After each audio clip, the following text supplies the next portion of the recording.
in which it was spoken. So now we are here in 2023. So now we don't have this channel for the knowledge.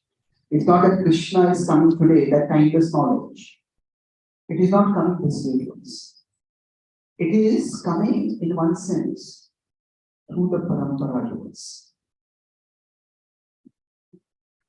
So through the tradition, the knowledge is coming to us. Now, when that knowledge is coming to us, that knowledge was spoken at a particular time. And say it was spoken in the language that was prevalent at that time.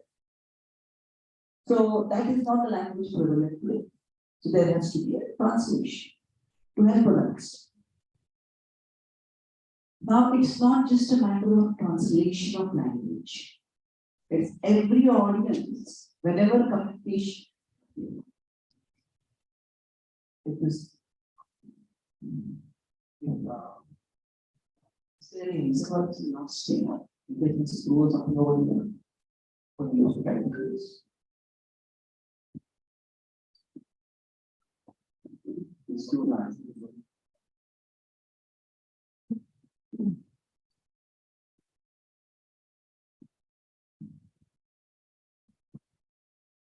Whenever I use this mic or this kind of mic, some places I'm told my head is too big. Other places I'm told my head is too small.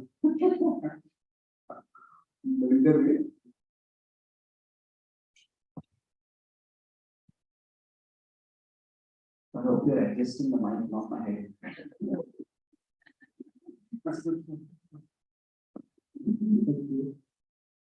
Sorry, is it better now? Yeah. So, because it is spoken to at a particular time, to a particular audience, so there is naturally the consideration of what that audience knows. And accordingly, the concepts are explained. So, in general, if some ancient knowledge is to be understood today, there is something which is called often as a ladder of abstraction. Don't let the term throw you off. It's a simple term, but once you understand the concept, it becomes very easy to understand how scripture is to be understood. Say, for example, if you consider this to be a ladder. So now this is a term which is generally used in the study of literature. It's called the ladder of abstraction. So what this means is, at the bottom of the ladder, there are specifics. At the top of the ladder, there are universals. So let's keep only one side of the ladder right now. What does this mean? Say, if we hear the news, if I come and say that I'm going to tell you about how the population of polar bears in the poles is dropping drastically. Okay. If some of you are interested in polar bears, you might find it interesting. What's that got to do with me? But then that's a specific detail. But from that specific detail, I say that indicates how the environment is undergoing drastic, possibly irreversible change. And how that has been caused by our human indiscriminate exploitation. And therefore we need to make some changes in the behaviors. So then that the specific is at the bottom of the ladder of abstraction. But the principle is we humans need to live more harmoniously. So in general, the specifics, they actually can catch interest.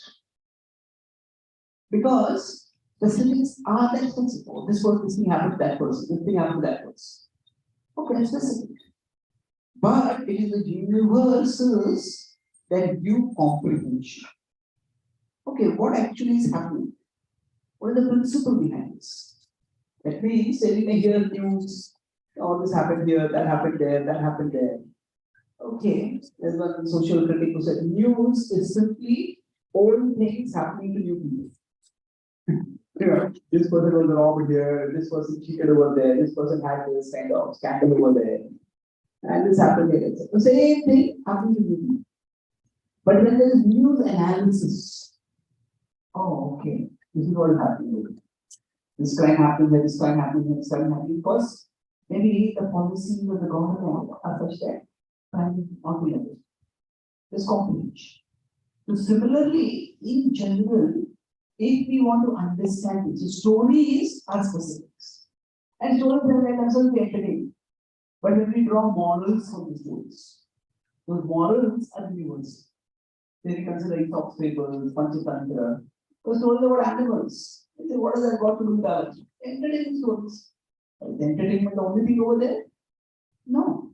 There's some universal value that are gone.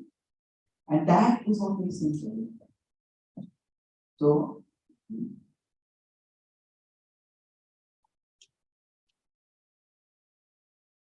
let me just come here.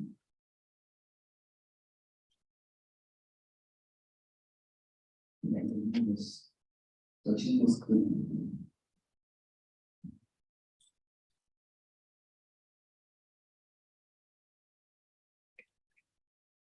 Can you take this and just face it? Good. Good.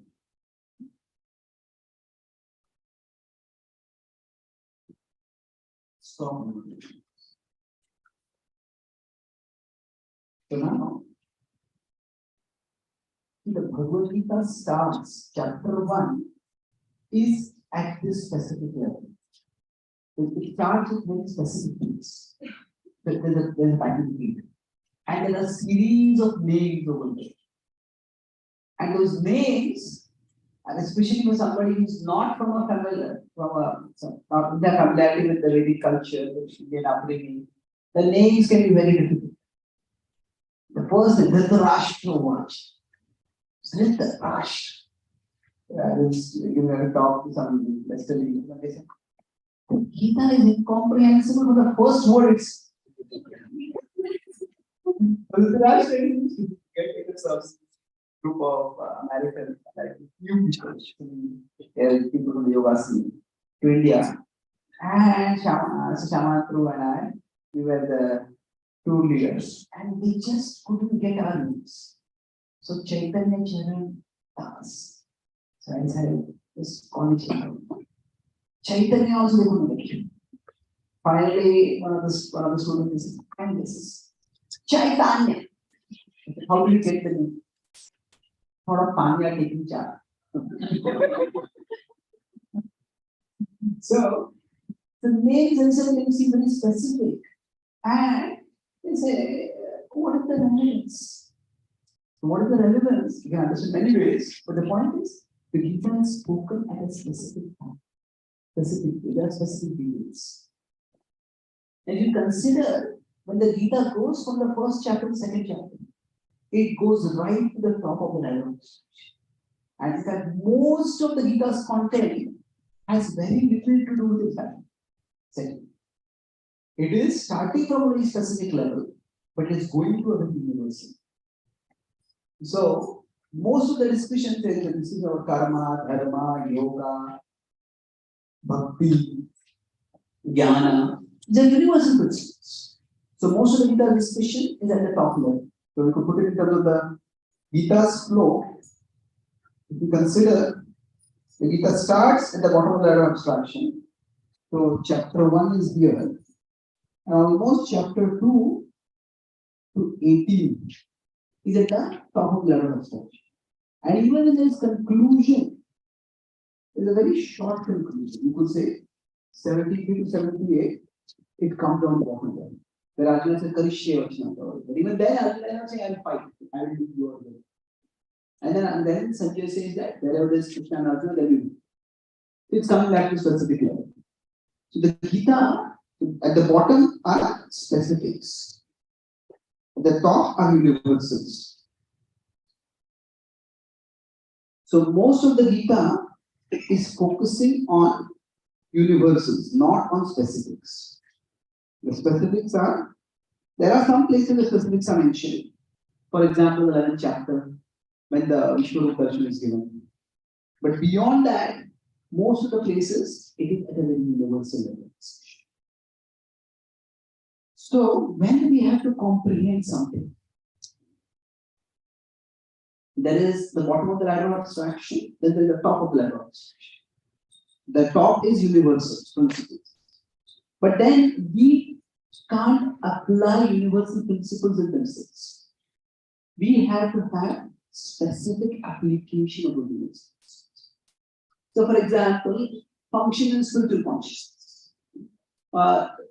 Surrender to God, live in harmony with Krishna's state.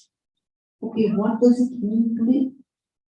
So, that's why there's the other side of the ladder of abstraction, where we come down. So, you could say the journey is, we go up the ladder of abstraction and then we come down the ladder. So, at the other end of the ladder of abstraction, at the other end of the ladder of abstraction also, there are specifics. So, we could say, the specifics of the Gita, and these are 5,000 years ago. And now, this is today. So we go up the ladder of abstraction, we look at the Gita specifics, we understand the universal principles, and then we come down to today. And how does it apply for us today? So, all of this journey is required if you have to actually understand it. Now, Srila Prabhupada in his commentaries and his acharyas, they're not specifically in analytical structure, but that's what they do many times. Now, if we don't do this, what happens? If you don't go up this ladder of abstraction and come down the ladder of abstraction, so then you might just go from here to the extreme. We take the specifics from what are the 1,000, 5,000 years ago, and we apply them here.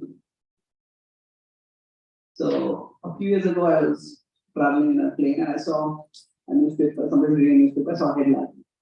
It said that some person had passed away and he was supposed to be intellectual. So he said India's biggest mistake after independence was that he didn't follow the Bhagavad Gita. Oh, really? Yeah, so that's interesting. And I googled that person and found out what he was about. So he was a political philosopher, you could say, political thinker. And he said India had only followed the Bhagavad Gita at the time of independence.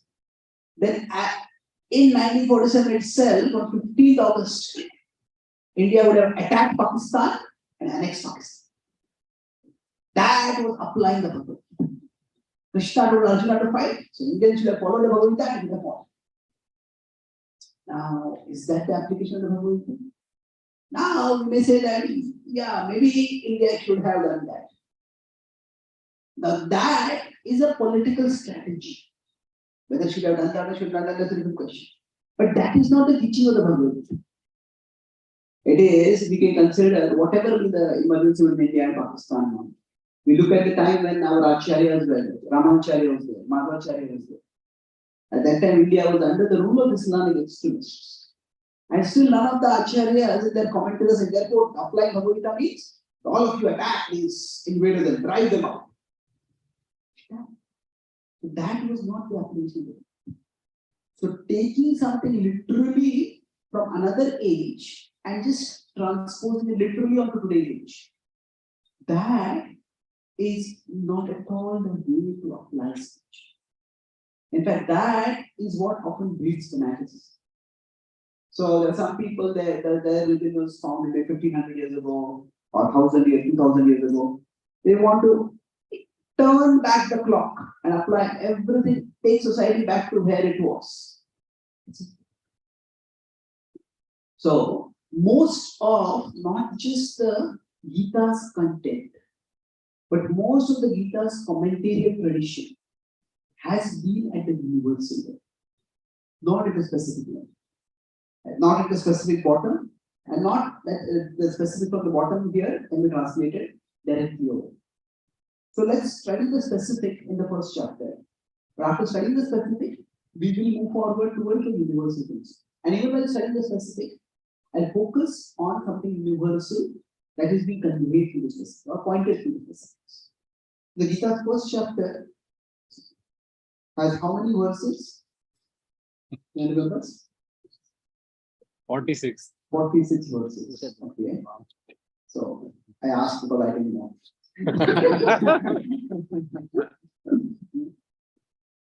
So now, in these 46 verses, what actually is happening? So there are many things happening. In general, the Gita is, as I said, it's giving guidance. And it is giving guidance in terms of giving vision.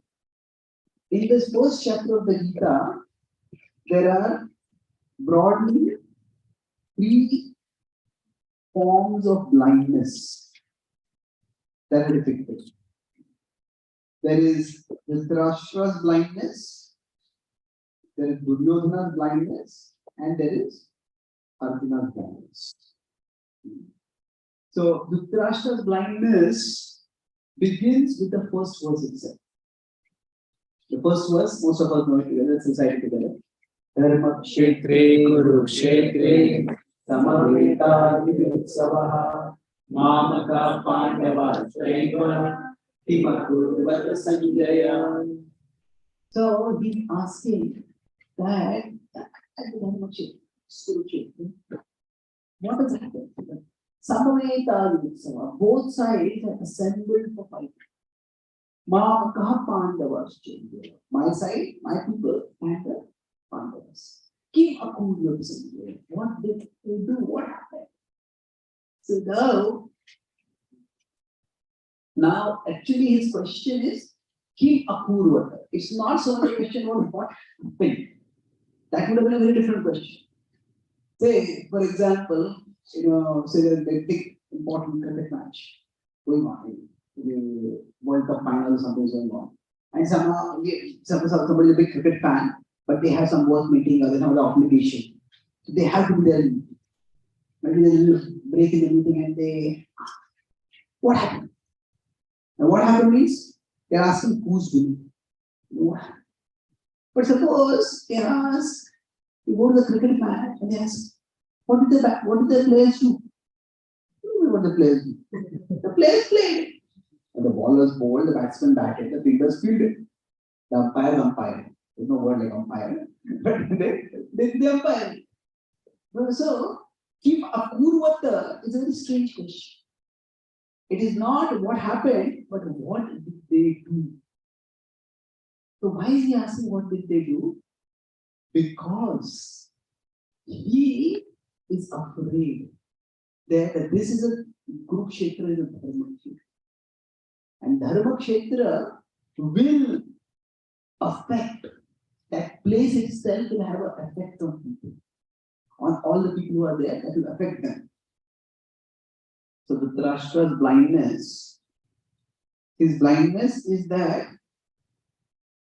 he knows that dharma is going to affect everyone there.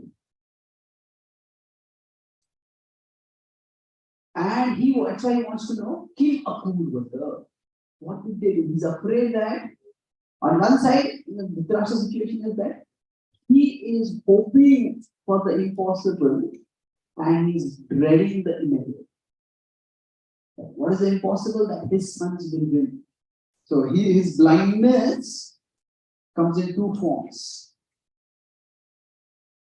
He is hoping for the impossible. The impossible is his side is on the side opposite to dharma. And yet he hopes that on Dharma Kshetra his side is somehow good. And then on the other side he is dreading the inevitable. That which he knows within himself, this is what is going to be the result. So he knows his dharma and he's wondering whether with the influence of dharma will be that Yudhishthira will become weak and say, hey, we can't fight. Will Duryodhana will become weak, maybe I shouldn't fight. So will Duryodhana be reminded of dharma at that place and start thinking that maybe I shouldn't fight. Yudhishthira reminded of Dharma. He said, how can I fight against my relatives? He will settle for peace. So now he knows Dharma is going to be a key influence over there. And he's worried how Dharma is going to influence. That's why Kim Akmul was there.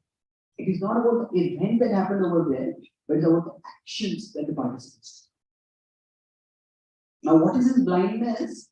His blindness is that he knows about Dharma, but somehow he thinks that Dharma is his enemy. Since Dharma is going to have bad influence. That is his blindness. The Dharma is actually, we'll later discuss when we come to the concept of Dharma. But Dharma is the ordering principle of the universe, and Dharma is actually good for him. But his blindness is, he thinks that Dharma will affect my side in a negative. And that blindness, it just can't be. It will be removed only at the end of the Duryodhana's killed after the push of the war. The first verse begins with that blindness. So now the first verse, and the second verse, to approximately the 19th verse. We could put it, this section can be, now the sections of the Gita, they have been divided differently by different acharyas. And the idea is that the Gita is an organic text. And the framework of analysis can be different, as long as the conclusion is comprehension of what the Gita is. So from text 2 to text 11 is actually Duryodhana's blindness.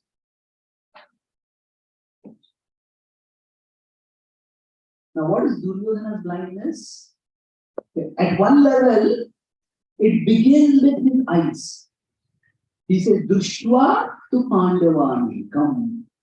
He sees the Pandavas' formidable military formation.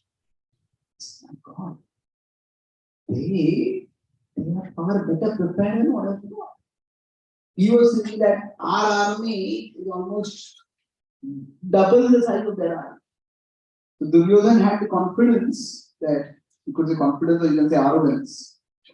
His arrogance was that he thought, my forces are bigger and my generals are more experienced.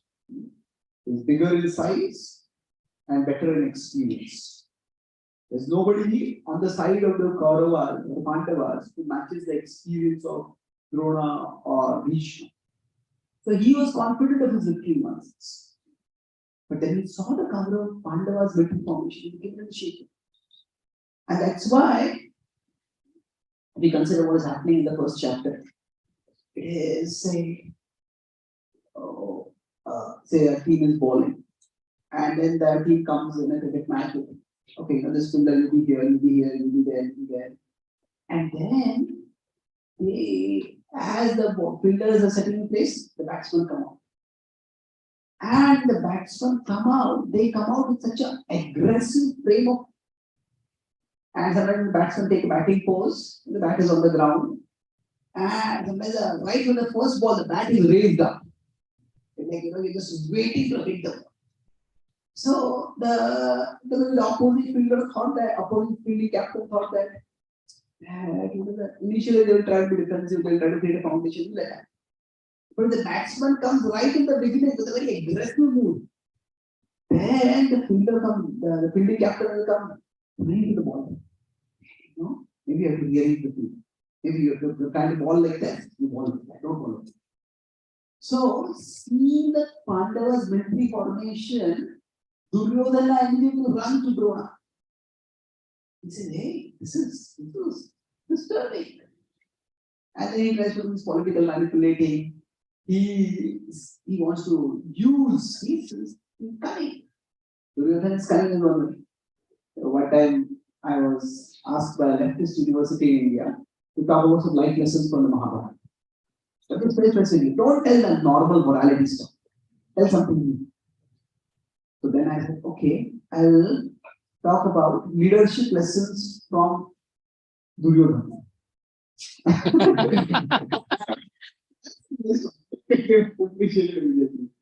So then You say, Duryodhana is a misleader. Yeah, okay, yes, he's a misleader. But if any of you have siblings, the one younger sibling, try to get one younger sibling to listen to you. Duryodhana, how many younger siblings? 99. They all listen to him. So he has some leadership quality, although he's misleading. But the point is that he is himself a little shaken. And he tries to manipulate, he tries to make sure that Drona is firm in his religion fight. And then he starts giving an evaluation of both sides. So his eyes prompt him to action. But while seeing with his eyes, while evaluating both sides, he does the same mistake that he has done earlier. What is the mistake that he's repeating? Yes, he devalues Krishna. When he had gone to Dwarka to choose, he preferred Krishna's army over Krishna. And now also Krishna is there. It's amazing. The first point he speaks, Bhima Samadhi. The first verse he speaks with respect to the Pandavas army. And on that, Arjuna's chariot, Krishna is there. Why does it see? So Duryodhana's blindness, Dhritarashtra's blindness, in one sense, Dhritarashtra's blindness is at one level due to attachment. He's attached to Duryodhana, that's why he's blind. Until attached to Duryodhana, he's attached to the kingdom. But when see that attachment is not going to go, that blindness is not going to go. But Duryodhana's blindness is at one level, it's due to aversion. It is due to devalues. And that blindness is also not going to go. Now, after this, the verse described of Krishna. Krishna enters into the Bhagavad Gita narrative in the 14th verse. So Duryodhana is trying to do his politicking, and he said, "Oh, actually, our forces are better than their forces. Be confident." And Bhishma blows his conch shell, and then the Pandavas blow the conch shell on the opposite side after the Kauravas blow the conch shell. And then the first time, that is the 14th verse. We have the 14th verse. It's possible to listen. Yes, bro.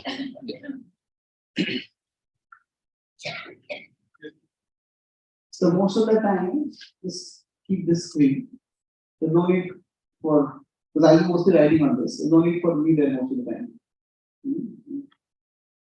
So you can either have this or the Gita verse. Yes. Okay. A little stretch for whenever it is there, you let me know.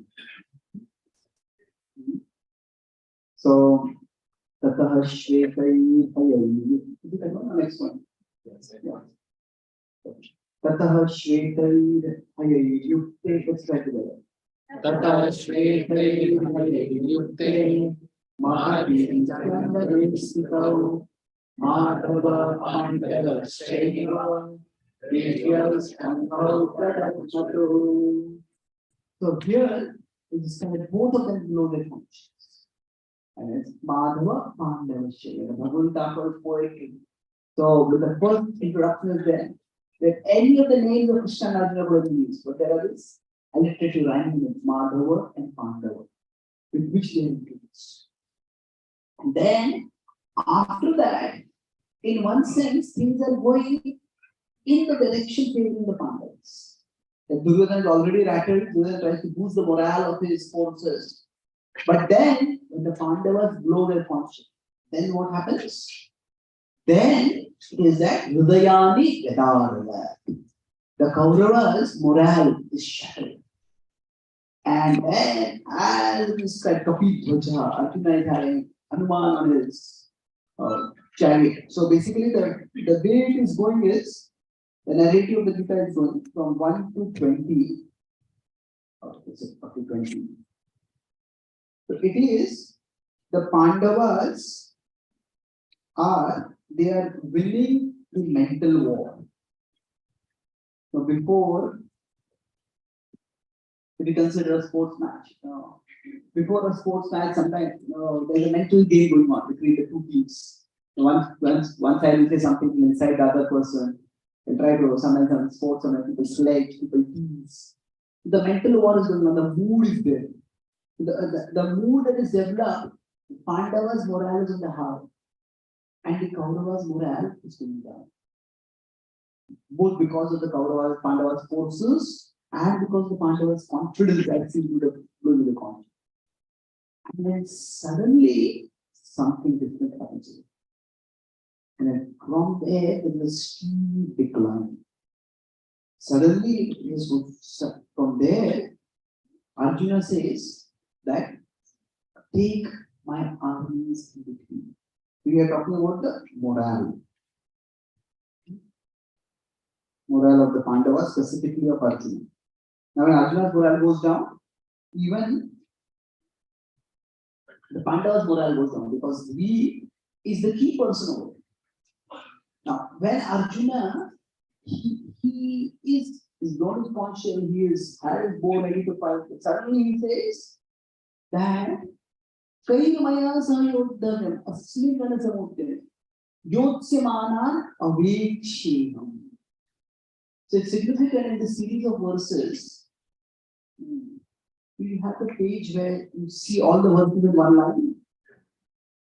Not one by one. In the Veda page, you can see all the Sanskrit verses. Yeah. Okay. Please go to that page here. Okay. So you will see in the series of verses, the eyes are mentioned repeatedly. Awake, Shikha. Otherwise, I think this written is over here. Better you open that was Yeah, it's mentioned.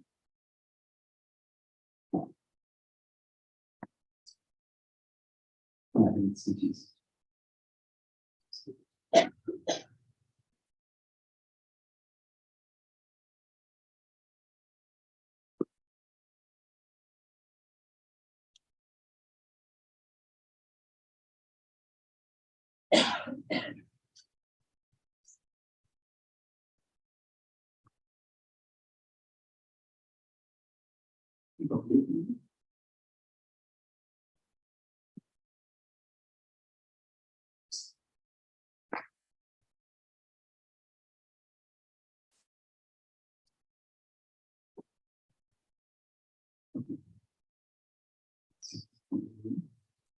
So in this series of verses, Arjuna will say first, Niriksheham, I want to see. And then the next verse, he will say, Aveksheham. So Nirikshe is to see with the eyes. Avekshe, Ikshe is there. I want to again see. Yatsimana, Aveksheham. And then again he says, so twice he mentioned this, I want to see. Then Arjuna also, when he says, Uvacha, Krishna takes Arjuna and between the two armies, Pashchaitam. Pashcha means to see. And then after that, again, Tatra Pashcha. Again, Arjuna sees. So there's an emphasis on seeing 4 times in the series of verses. See.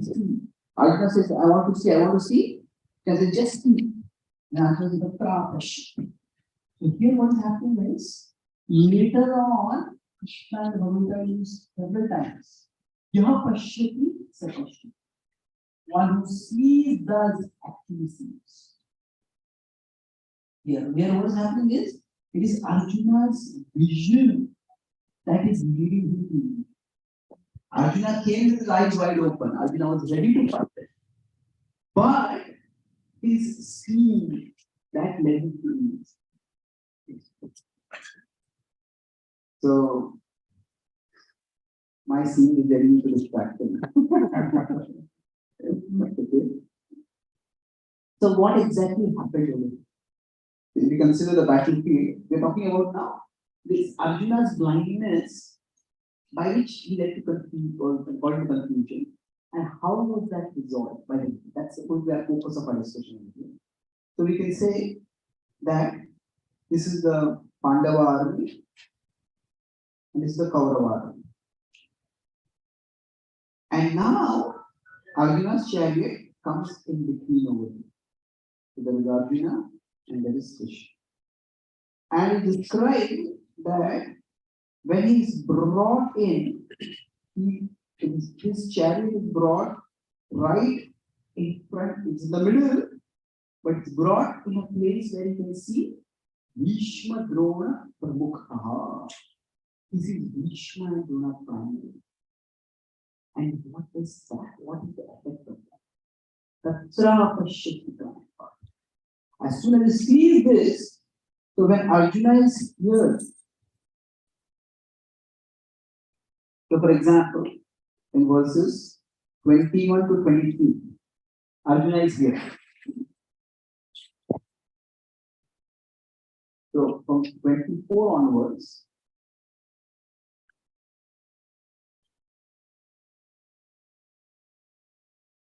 so here when Arjuna is there, he is seeing his vision of the opponents. If you consider opponents, or those on the opposite side, let's put it. His vision of them, opposite side, how does he see them?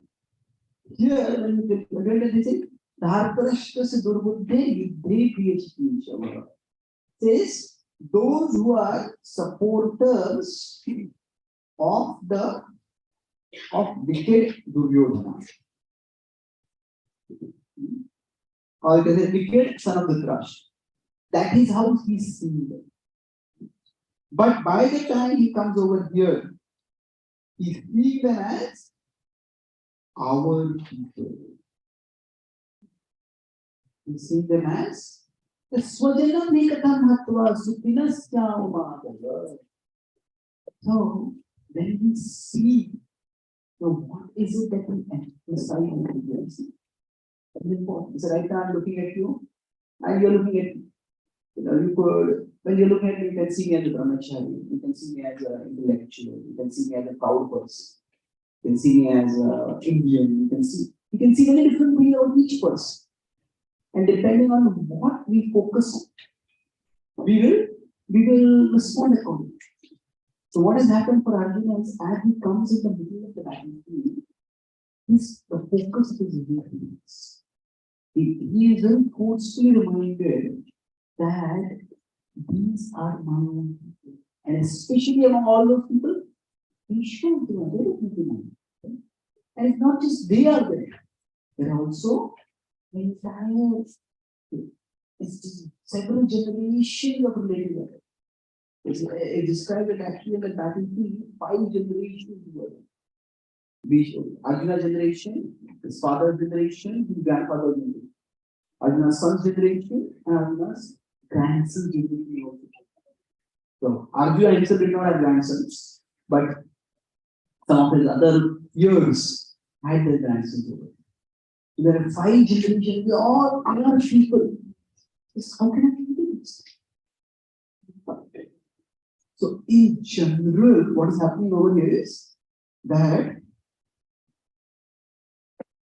if you consider we have our intelligence and we have our mind. And our mind is very closely connected to sense. If we consider, so this is the soul over here, we are souls. Now this will be taught by Krishna later. But I will explain in terms of the concept of the Gita, how Arjuna's blindness came about. So what happens is that when he is initially here, he is remembering his dharma. The dharma, this is a dharma yuddha. I am coming here to fight. And those are people who are opposed to dharma. That's why Bhartarashtra said, Durbuddhe Yudhe. So that is the vision with which he has come to the battle. That is the understanding that he has come to the battle. But what happens when he comes? So this is the vision initially. This is the initial vision. But then, when he comes in the middle of the battlefield, he sees this. What he's seeing with the senses, that comes in the mind and that consumes his consciousness. And it's actually, these are our people. These are my people. So then, how can I do this? So basically, in one sense, you could say, there is our eyes show us what is immediate. Our intelligence talks to us about the bigger picture, what is the ultimate. So there is a conflict between the immediate thing and the bigger thing. And Arjuna, in one sense, his vision shifts from what is of the bigger importance to what is the immediate importance. I can't explain it. Now we can analyze various reasons specifically. Arjuna has various reasons why I should not fight. But actually, all those reasons are boiling down to one. What is that? That we consider Arjuna is here. And when Arjuna has come here, at the start of the Gita, he is focused on doing his Kshatriya Dharma. The Kshatriya Dharma is he has to fight. And he has to fight not just because he wants a kingdom. If the Pandavas were fighting just to gain a kingdom, they would not have agreed to settle for 5 villages. They realize that it's not just a matter of possessing a kingdom, it's a matter of peace. That the Kshatriya allows a person like Duryodhana to get away scot-free after usurping somebody else's kingdom, after dishonor Draupadi, and doesn't have to pay anything for it. And that will cause hereticism. And that is what he has in mind. This is how Arjuna has come initially. But then, as soon as Arjuna comes in the middle of the battlefield, Senayor Ubayor Madhye. And slowly for Arjuna, there has been a dilemma. I'll talk about dilemma. Arjuna starts focusing more on his Kula Dharma. His Kula Dharma is that these are all people of my dynasty. And I have to protect them. And so if he's following Kshatriya Dharma, he should fight them. But if he's following Kula Dharma, he says, I should not fight them. And all the arguments he are giving is, what does it say? Adharma Bhava, Kula Dharma. Kulakshe Pranashanti Kula Dharma Sanatana. Dharme Nashte Kulam Kutsna Adharma Bhava. So he starts focusing on the fact that these are my people and how can I fight against them? The destroyer of entire dynasty. And so from 26 onwards, more or less to 46, Arjuna, in his mind, what is happening is the importance of Kula Dharma is becoming much, much bigger. And his Kshatriya Dharma, it seems wrong for him. In fact, he says that we are fighting to gain a kingdom. They may be greedy. But how can you be greedy like that? Lobho Pahata Chetasa. They may be greedy, but how should we let ourselves be greedy? So, in one sense, his importance of Kshatriya Dharma increases, Kula Dharma increases for him, and Kshatriya Dharma increases. So, now this particular debate has been there before the Mahabharata Yuddha also. We know that we consider the full Mahabharata. The Bhagavad Gita is spoken in the 6th Guru, Bhishma Parva. Now, before the Bhishma Parva is what is called as the Udyoga Parva. Now, in the Udyoga Parva, the Pandavas are primarily doing 2 things. Udyoga is activity, industry. So they do things, in one sense, they are preparing for the worst. That means they're forming military and alliances, but if there is a war, they'll be ready. But also, they are hoping for the best. The best is that somehow Duryodhana will listen and the war will be avoided. They're trying both things. And there also, this particular dilemma has come up. Should we be fighting this war? So when they're fighting this war, Arjuna is here and all the Pandavas are also in the situation. So basically the dilemma is On one side is Kshatriya Dharma, and on the other side is Kula Dharma. The war is going to have a catastrophic cost on their hands. So, which dharma is important? What is the right thing for us in this situation? Now, so suppose, just to understand in your contemporary metaphor to understand this. Suppose there is a very upstanding cop who has been very fearless and resourceful in apprehending many deadly and illegal criminals. And that cop is told to him that extremely dangerous criminal in this area, you go and catch him. And then criminal tries to run away, shoot that criminal. Cop goes over there, and that criminal reaches there, and barges, freeze. And the person is stopping, tries to run away. As he's running, slips and falls and rolls over. And the cop is about to shoot him. And then suddenly he sees this person, his long lost brother. What does he do? Does he do his police duty and shoot? Or does he do his brother's duty and maybe try to get him off the hook, let him go? Is he arrested, going to be killed? It's not an easy decision to do. So for Arjuna, it's like this. There are two duties, and two duties that are pulling in the opposite direction. Kula Dharma says, you should. Right? Kshatriya Dharma, now he has come there, so in one sense, I talked earlier, the sudden change in morale is described over here. How the Pandavas' morale was building up. There are all kinds of victory. So till this point, Arjuna's focus was on Kshatriya Dharma. But from then onwards, Arjuna's focus goes to his Kula Dharma. And once the focus goes to Kula Dharma, his entire will to fight goes on. That same Arjuna has just blown his conscience, ready to fight. He says, I can't even hold my bow. Gandhi once a day is slipping out of my hand. And while he says initially slipping out of my hand, eventually actually puts it aside. Visrujya Sasharan Chapam Shoka Sandhigna Manasaha.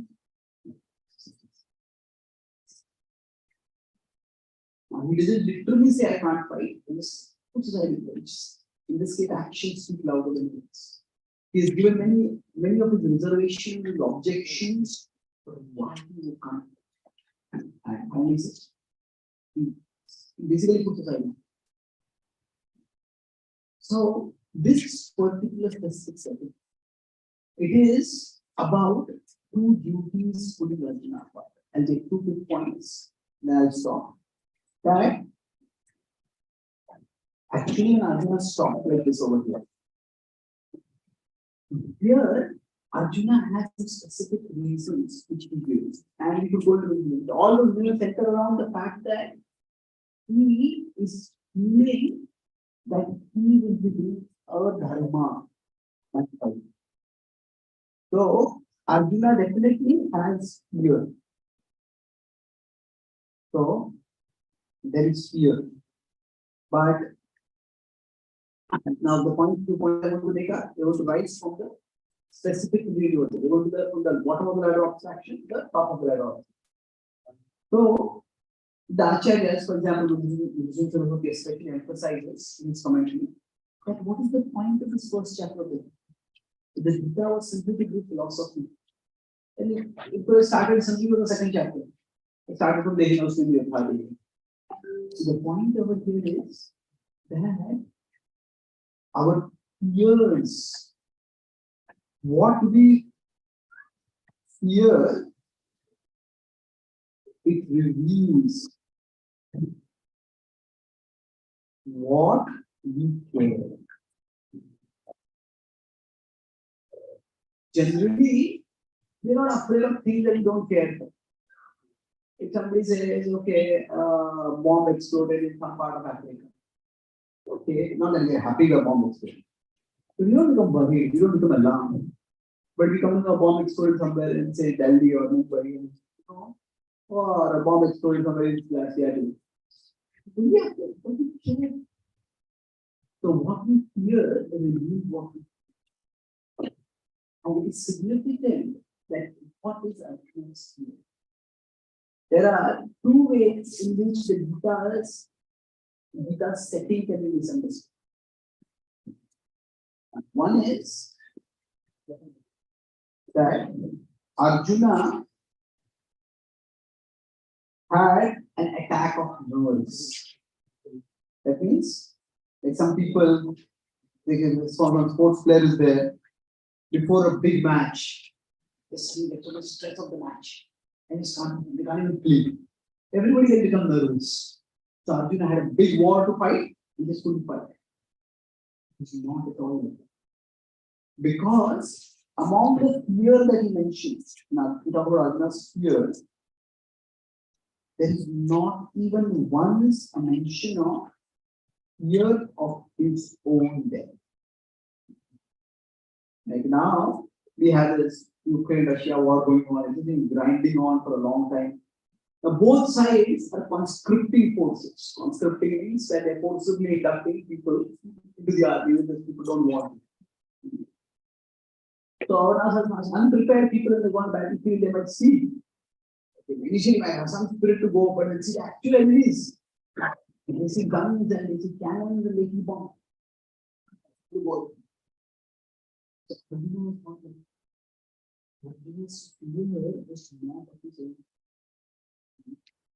Its fear was for the consequences of his action. Consequences of his action. That was his fear. So, and the consequences are not just for his death could be his consequences, but it was more of the social consequences of his action. Now there is this, now recession seems to be threatening America and later on the whole world. So suppose there's some big company, and that company seems to be in a financially precarious position. And the CEO is worried. And the CEO could be worried about many things. I said, God, this big mansion. How am I going to, if my company goes down, how am I going to pay for the mortgage of this mansion? Or the concern could be, I want to keep it working. When the company goes down, then how are all those, what will happen to the employees? How are they going to take care of the families? Now, both of these may cause anxiety. But are both anxiety the same?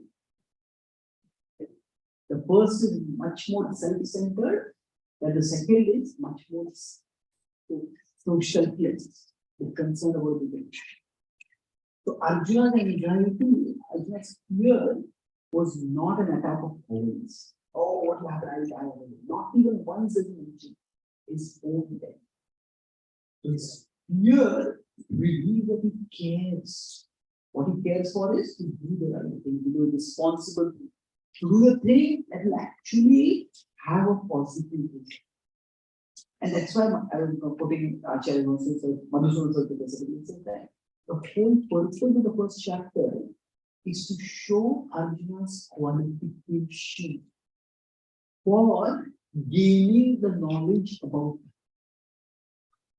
it. When everybody is expecting him to fight, and he is himself ready to fight, at that time he stops, he contemplates, and he's thinking, what is the right thing?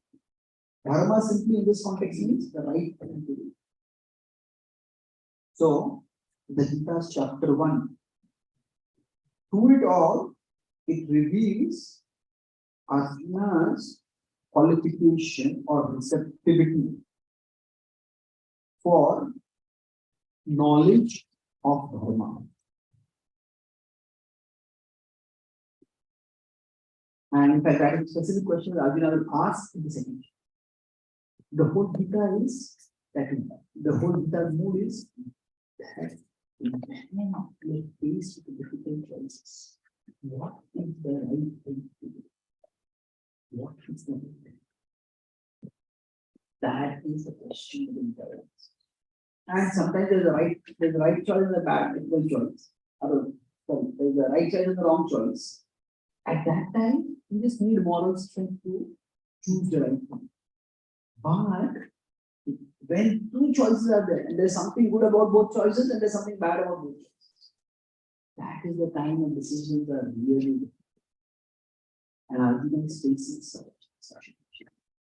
It is for such a complex situation that the Gita gives guidance. And how Krishna will give guidance? The blindness of Arjuna is, when we talk about Arjuna's blindness, that is due to confusion about priority, about, in one sense, hierarchy of dharmas. Hierarchy means we all have multiple duties. Which duty is more important? Which duty is less important? So is his duty to dynasty more important? Or is his duty to Kshatriya more important? So that is his blindness. And this blindness will be removed by the Bhagavad Gita. So the Bhagavad Gita doesn't just tell Arjuna, do this, but helps him understand among the various things we have to do, or we may have to do in life, which is more important, which is less important. So sometimes we say the Gita is the book of values, of moral values. That is true, but actually the Gita is not just a book of moral values. The Gita is a book of ethics. It is a book about moral values, yes, but it's much more a book of ethics. Now, what is the difference between, say, moral values and ethics? Well, they are terms, but ethics and the terms can mean differently at different times. But ethics are more about a framework for moral values. We don't just need values in life, but we also need a hierarchy of values. Okay, which value is more important, which value is less? So that the Gita will provide a framework for values, and for giving the framework for values, it will go into philosophy. So this relationship with ethics and philosophy, I'll talk about it in tomorrow's session, when the Gita will actually go into philosophy. But the Gita is essentially, the first chapter is at the bottom of the ladder of abstraction, but it is taking us towards the higher level of ladder of abstraction. When we're talking about a universal question. And that universal question is what Krishna will address when he will speak in the second chapter. I'll summarize what we discussed today. I started by talking about how we can talk about levels of studying Gita. If I talk about the levels of Gita studies, talk about the textual level, how the text is flowing. Then talk about conceptual level, what is the philosophy, and the applicational level, where what does it mean for all of us. So I introduce that framework. We might have noticed that we talk about the textual, this was. We focus on the conceptual, that is the idea of blindness. And then applicational was the idea of choosing what is the right thing to do. Three kinds of blindness. Then I talk about also the ladder of abstraction. Why did the Gita start with so many specifics? And why do those specifics matter so much? The specifics are setting the ground for reading universal questions. The third point that I discussed was, we discussed blindness, the three kinds of blindness, the three forms of blindness, the Dhrashtas that arose out of attachment, Duryodhanas which arose out of aversion. He was extreme, he just couldn't see Krishna and the final of Arjuna. And Arjuna's blindness, what he focused on was, especially was about because dharma sammoha, as we mentioned in the next chapter. So he starts with focusing on Kshatriya dharma, but then as soon as he comes in the middle of the battlefield, then it's almost like forcefully reminded that these are people of his kula and you must focus on kula dharma. And the same focus on Kshatriya dharma that has strengthened his determination to fight, and focus on kula dharma erodes and completely sabotages his determination. And then he stops, and his very thinking about what is the right thing to do shows his readiness to know the wisdom that will guide him to do the right. Thank you very much. Hare Krishna. Do you have time for a question? So we have time, lot of time. Yeah, lot of time. Okay. Yes. Are there any questions?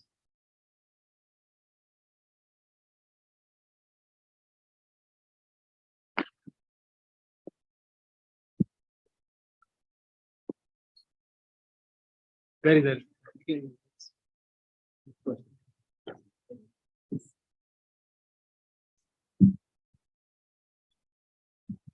I have a question. Mic is. Can you hold the mic close? What kind of blindness is that? Sorry, Nishikatama, Karma, and Guru Yola were having? Is that one of the three types of blindness or different types? Well, I thought we were discussing the Bhagavad Gita, not the Mahabharata.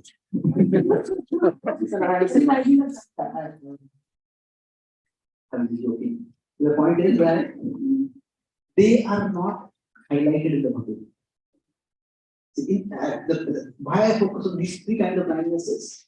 These three are highlighted in the Bhagavad Gita. Bhagavad Gita gives you Dhritarashtra action, which is his question. Then it goes to Duryodhana actions. And then it shifts to Krishna actions. So because it's focused on their action, that's why I focus on their blindness. Now, in one sense, Bhishma and Drona, their blindness is also ethical, similar to others. But in one sense, Arjuna was, there are two levels of blindness. You could say that not two levels of blindness. Yeah. Like some people are blind and they know they are blind. But some people are blind and they will live in a kingdom where everyone is blind. And they won't know what is blind. So like some people are drunk and they're a little drunk. They ask the bartender, can you call a cab for me? Some people drink so much.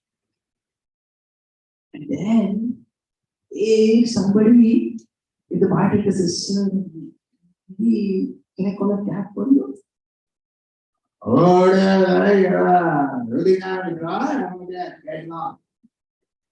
They can't even speak. They're so drunk that they don't realize that. So now, basically, in the Mahabharata, there is no elaborate description of either Bhishma and Drona having an ethical crisis the way Arjuna had. Certainly, they had. They were agonized when they had to fight against the Pandavas. But both of them felt, Bhishma felt that sticking to my vow is the right thing to do. Was that the right thing? You could go into the ethics of the Mahabharata elaborately. But the point is, there was no dharma sammoha. And similarly for Drona, and both of them felt bad because they had to fight against the Pandavas. They loved the Pandavas, they respected the Pandavas, they cared for the Pandavas, and they didn't really care that much for Duryodhana. But Drona also felt that it's the Guru kingdom that sheltered me. When I was spoke of the proper way, Ashwatthama was hungry, there was a Guru that getting employed. I cannot abandon them. Could you or could not? There's a higher principle in what you will consider. But there also, there's a blindness about, because they choose a particular dharma and they felt that was what they had to do. There was a dharma sammoha, but it was more like, it is not so much, there's not a dharma confusion, it was more like a dharma wrong comprehension. They prioritized it over them. And that was the blindness that made them choose the Kauravas. Now that's from the ethical perspective. From a transcendental perspective, we understand that this is all arranged by Krishna so that it could be demonstrated that even if the side opposite to Krishna has people like the caliber of Bhishma and Drona, still they will not be able to resist because they are opposite to Krishna. But that is the question. I have confused you more. Are you thanking me for confusing you more? Any other questions? Yes.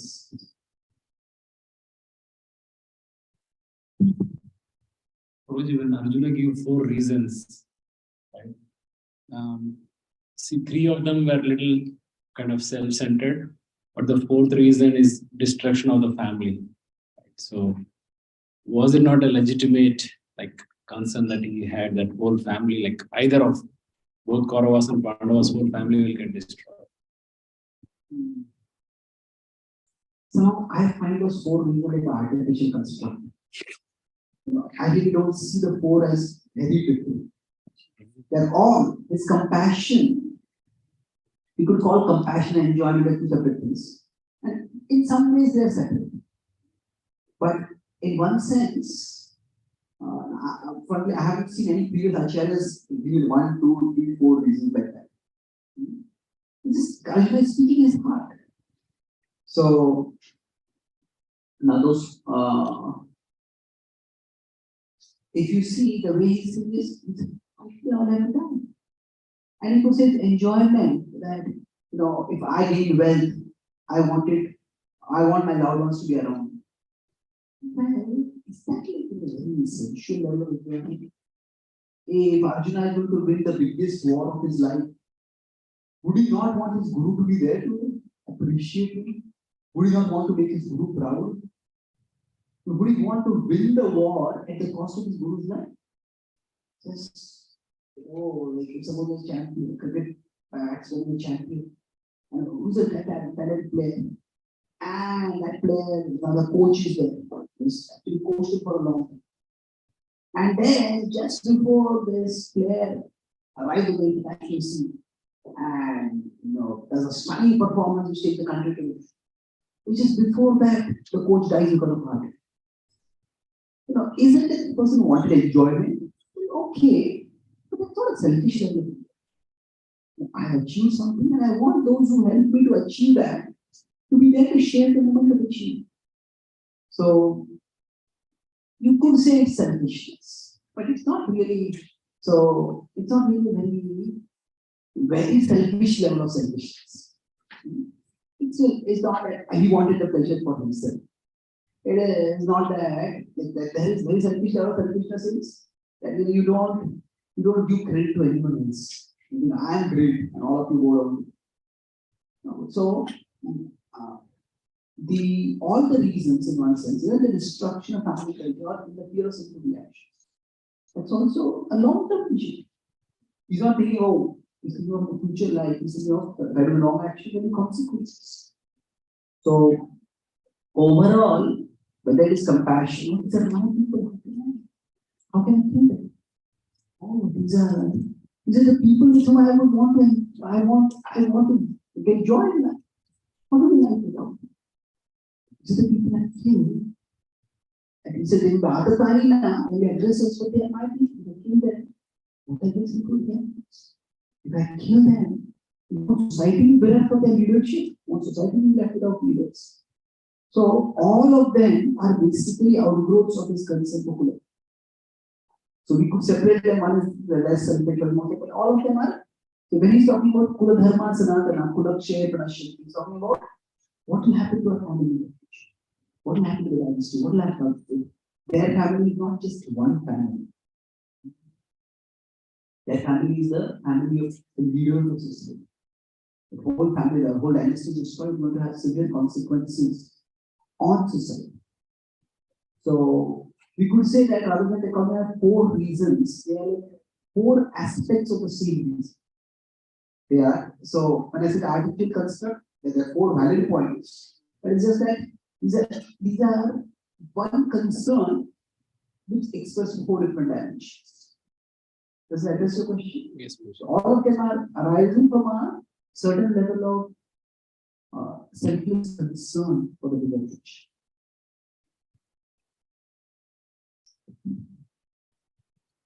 Hare Krishna Guru.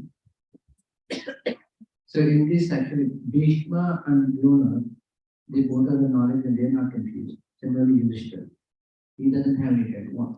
Yudhishthira, surprisingly, in the Udyog Parva, he proposes mediation. Arjuna, Bhima, and all attack him saying, no, that's not a Kshatriya dharma. But when it comes to war, Arjuna switches the side, becomes more of Kula dharma, where Yudhishthira is ready to fight. There is no mention of them getting confused.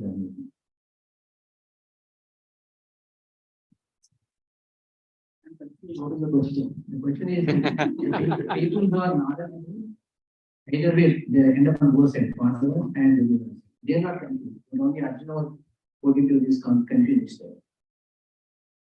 So the way you stated it, it is a comment on which you wanted back on.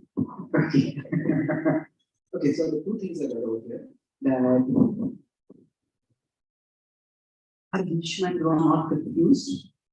Well, from the perspective later tradition, Bhishma and Drona are, in one sense, they succumb to Niyamagraha, the letter of the law and the spirit of the cost of the spirit of the law. I have to see the family that I have to see the family to which I took a vow to protect. Okay, that's the ultimate obligation. Are there any bigger obligations to consider? This is all it is. So that was for them. Now, Yudhishthira Maharaj, yeah. As far as I remember, the Udyog Parva, and Yudhishthira Maharaj proposes a peaceful settlement. And eventually, when it happens, when Krishna goes, Bhima supports it. Bhima also says, it's like something peaceful. And Krishna is surprised. You took such vows, what has happened to you now? So you become fearful of fightings. Fearful of fighting. So then they have a revelation. Now, specifically, here, Krishna wanted to use Arjuna as an instrument by which the Bhagavad Gita was discovered. So, while specifically Arjuna had that Dharma Sammoha and not Yudhishthira, this is where I think we have to look at the transcendental perspective. That Krishna wanted to use Arjuna as an instrument. Yudhishthira could also have it. But Yudhishthira had that at the end of the day. So at the end of the conflict, the war. And he feels that I should have fought this way. And then Bhishma was enlightened.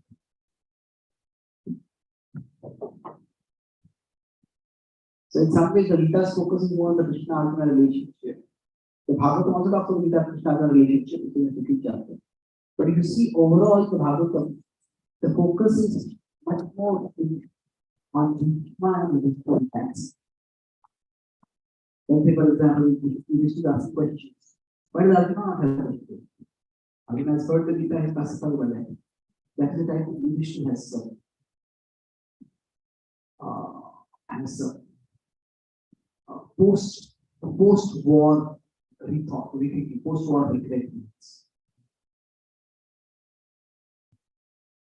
Any last question before we stop? Yes, please.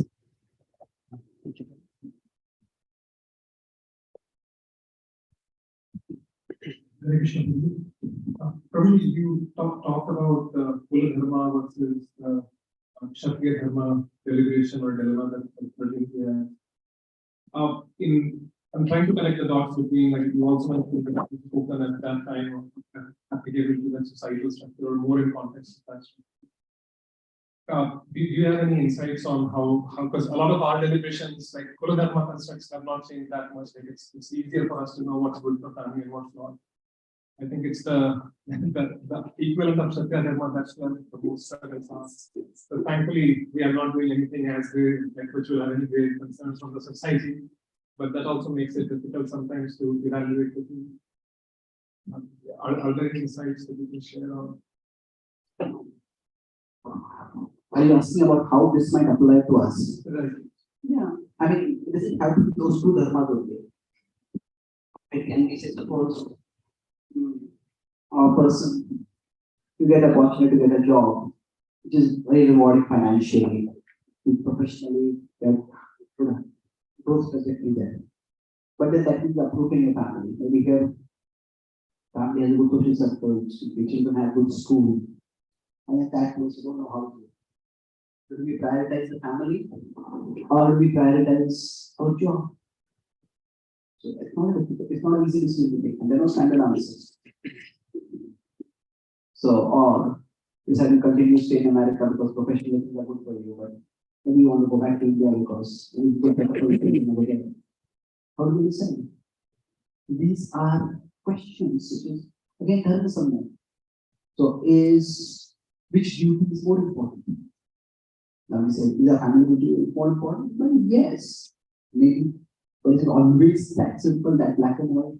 You can say, why do I want financial security? For my family or the identity. It's not that I'm not caring for them. So I think there are many places where this kind of situation comes in. Now, you could say, it's something as simple as which political party I vote for. Now, one party might be better for Indians in America. Another party might be better for Indians in India. So, what do you do at that time? What do you decide? So, there's so many areas where the dharma solution would be there. And the Gita does not focus so, as when we see later the Gita doesn't focus on, although it starts Satya Dharma to Dharma, it doesn't focus on either of them too much. It focuses on universal principles about how to decide. Yes. Thank you for the insightful session. So we see Arjuna's blindness is gone by the end of the discourse. However, Dhritarashtra's did not, and he was directly informed Sanjaya who was informed of the Lord, and towards the end how he clearly sees that wherever Arjuna is there, wherever Krishna is there, Krishna is there. But instead of all that, Dhritarashtra's blindness did not go there. I mean, just to operate ourselves, sometimes we are just blinded. And what is that in that Dhritarashtra that completely blinded him besides hearing all of this? And what are the lessons we can learn from that? Why did Dhritarashtra remain blind even after hearing the Gita? Because we have attachments. We all have attachments. But then there are two things that our attachments hold us and we hold ourselves. So sometimes we might say, I want to let go of my attachments. But still the attachment hold on to us. Then it takes time to do that. Krishna uses the word na kama kami. So one kama refers to desire coming in. The other refers to desire going out. That means we may see some tempting objects. Instead of tempting objects, we feel attracted to it. But we act on them, that means it's going out. So it's like, this is the soul. Then karma comes in. That means temptation comes in. Or you can use attachment. Attachment is present. And then karma, that means, here it means action. Indulgence goes out. So Krishna says, the karma karma. What Krishna says is, it may come in, but won't let go. So there are two things. We hold our attachments, and attachments hold us. So the hold of the attachments on us may take time to go. But the beginning has to be at least we want to let go of the attachments. You see the Bhagavatam also in Dhruva had darshan of Vishnu. Just let go of the attachment for the kingdom. But the same Bhagavatam is described Pururava. You also have darshan of Vishnu. The 11th canto is described. But after seeing Vishnu perform a yajna, the yajna was so successfully performed, Vishnu came in front of him. And what did he say? I want to worship. Now he had a supremely attractive being right in front of him. Okay, that is so infatuated or worship. Does that mean that the darshan of Vishnu went in vain? No. It was later on when he got the experience that this relationship with Urushi is not really, there is no fulfillment over it. Then there he was reminded. Then he turned to Urushi. So for Dhritarashtra, as long as that hope was there of Duryodhana, the attachment to Duryodhana was there, as long as the hope of Duryodhana might be, nothing else would register. So hopefully for us, even if our attachment don't let go of us, at least the philosophical study, philosophical understanding, we at least want to let go of our attachments. How long it will take us a different. There is the intention itself. That itself is a step. Thank you very much. Srimad Bhagavad Gita ki, Srila Prabhupada ki, Gaur Bhakta ki, Gaur Premanand.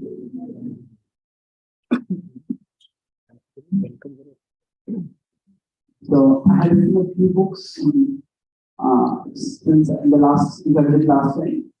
I've written a new book. We have that mind book. So this is, you are not your mind, you are better. There's 64 reflections on mind management based on the Bhagavad Gita. And apart from that, there are several of my older books also available. This is a calendar with 365 quotes based on the Bhagavad Gita. Many of you might have had it from last time. This has this thoughts inspired by the Gita's verses. Be mindful, or your mind will make you a friend. So, those who open their mouths, without opening their minds, end up eating their words. This is the 70 of the Bhagavad Gita. Each of these is a 2-page article with some simple diagrams of the kind that I will draw now.